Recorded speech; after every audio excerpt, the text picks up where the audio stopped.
Hey everyone, I'm Natalie, a 28-year-old fitness trainer. My journey hasn't been easy, but standing here with the keys to my brand new black sedan in hand, I can't stop smiling. It's a car I've dreamed about for years, and finally, it's mine. After a workout session, one of my clients, Elizabeth, approaches me. Wow, Natalie, is that your new ride? Her eyes widen with excitement. I nod, still grinning. Yep, just picked it up yesterday. Took a lot of extra shifts and saving, but it was worth it. Elizabeth gives me a high five. That's amazing. You're such an inspiration, always working hard and reaching your goals. As I bask in this moment of pride, my phone buzzes. It's a text from my mom. Sophie, we need to talk about your sister's situation. Family dinner tonight. No excuses. I sigh, my mood deflating a little. Don't get me wrong, I love my family, but our relationships are complicated. My mom has always been manipulative, my dad enables her behavior, and my sister Hazel, she's the epitome of entitlement. Later that evening, I reluctantly head to my parents' house. The moment I step inside, I feel the tension. There she is, Miss Independent, Mom says, her tone dripping with both pride and resentment. Nice of you to grace us with your presence, Natalie. I force a smile and sit down. During dinner, the conversation inevitably turns to money. Hazel whines about her recent job loss, conveniently omitting the fact she was fired for constantly showing up late. It's just so unfair, Hazel complains. They didn't even give me a chance to explain. I bite my tongue, remembering the countless times I've covered for her or lent her money she never repaid. Then, as expected, my mom chimes in.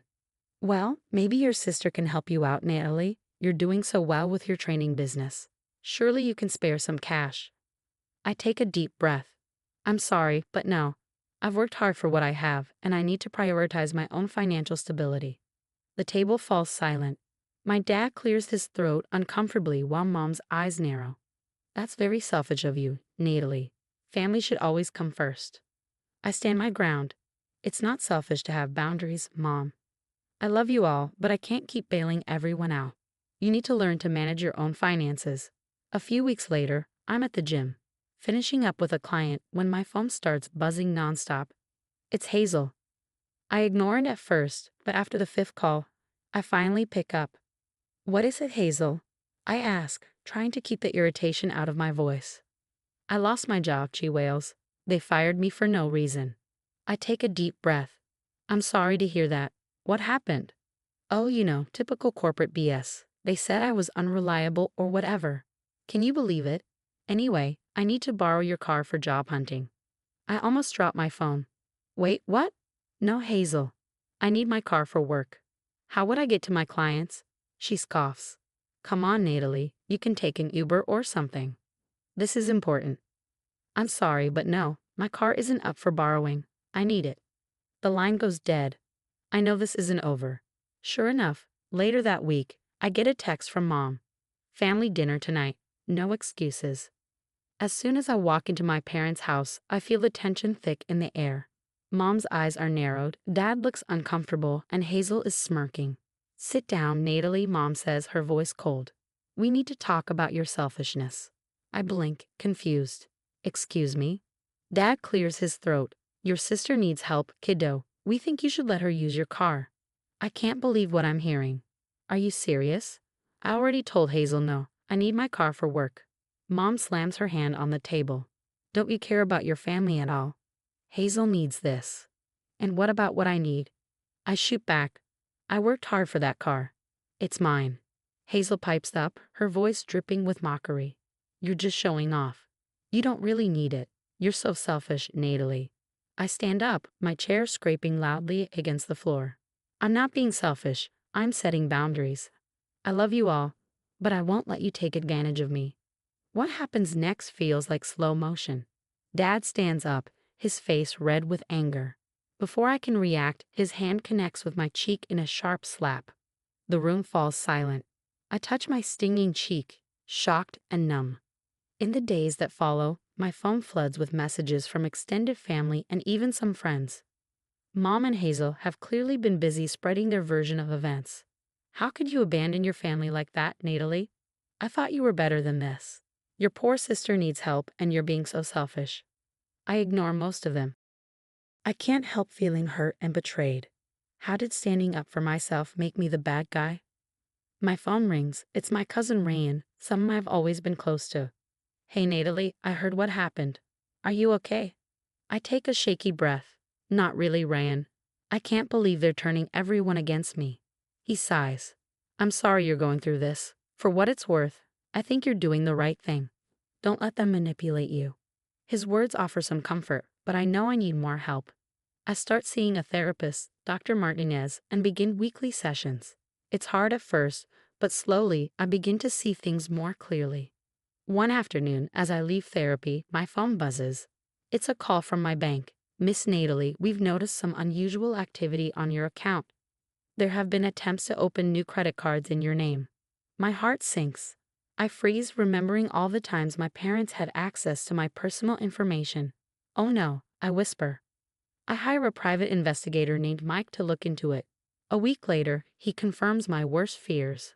I'm sorry, Natalie. Your parents have been using your identity to open credit cards and take out loans. I feel sick. How could they do this to me? Just when I think things can't get worse, I get a frantic call from Hazel. Natalie, you have to help me, she cries. I'm in trouble at work. They're accusing me of embezzlement. I sigh. Hazel, what did you do? It's not what you think. I just borrowed some money. I was going to pay it back. Before I can respond, my mom calls. Natalie, your sister needs your help. You need to give her the money to pay back what she took. I can't believe what I'm hearing. Absolutely not. This is Hazel's mess. She needs to face the consequences. How dare you? Mom shrieks. After everything we've done for you. I laugh bitterly. You mean like stealing my identity? Yeah, I know about that. There's a long pause before my dad's voice comes on the line. Now, kiddo, let's not be hasty. We're family. We can work this out.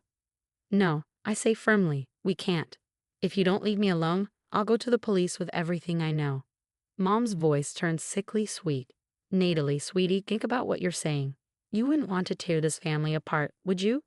I end the call, feeling drained but determined. The next day, my best friend Kate came over. I told her everything. Natalie, this is insane, she exclaimed. We need to protect you. Kate had an idea. We set up hidden cameras around my apartment and car. If they try anything, we'll have proof, she said, giving me a reassuring hug. A few days later, while at work, I got an alert on my phone. The camera had detected movement near my car. I pulled up the live feed and my blood ran cold. There were my parents trying to break into it. We'll take it while she's at work, I heard my dad say. She won't be able to prove anything. Mom nodded. It's for Hazel. Natalie owes us this much. I couldn't believe what I was seeing. Kate, watching with me, put her hand on my shoulder. Natalie, you have to call the police. Hands shaking, I nodded and dialed. As I waited for the police, a strange mix of sadness and relief washed over me. This was it, there was no going back now. But for the first time in a long while, I felt like I was taking control of my life. They can't hurt me anymore, I whispered, watching the police car pull up on the camera feed. Word spread quickly about what my parents and Hazel had done. Their social circle shrank, and I heard through the grapevine that they were struggling financially now that they couldn't rely on manipulating others. A month later, I got a call from a detective. Miss Natalie, I wanted to inform you that your sister Hazel has been arrested for embezzlement. I felt a pang of sadness but knew it was for the best. Thank you for letting me know, I replied softly. The detective continued, also, we're moving forward with charges against your parents for identity theft. They're facing potential jail time. After I hung up, I sat in silence, processing everything. It was over, but in many ways, the journey was just beginning. I threw myself into my work, expanding my fitness business. I started offering online classes and even opened a small studio. My client base grew, and I found myself busier than ever. One evening, as I was locking up the studio, a new client, Mark, approached me. Natalie, I just wanted to say thanks. Your classes have really changed my life. I smiled, warmth filling my chest. That means a lot, Mark. Thank you. As time passed, I realized I was building a new kind of family. My clients became friends, and my friends became family. We had potlucks, game nights, and weekend hikes. One night, while cleaning up after a gathering, Kate pulled me aside. Natalie, I'm so proud of you. Look at everything you've accomplished. I nodded, a deep sense of peace settling over me. It wasn't easy, but I finally feel free. I've learned that family isn't just about blood. It's about the people who support you, love you, and respect your boundaries. The story of Natalie's triumph over her toxic family comes to an end. But now, I have a question for you. If you were in Natalie's shoes, would you have pressed charges against your parents and sister, or tried to give them one last chance?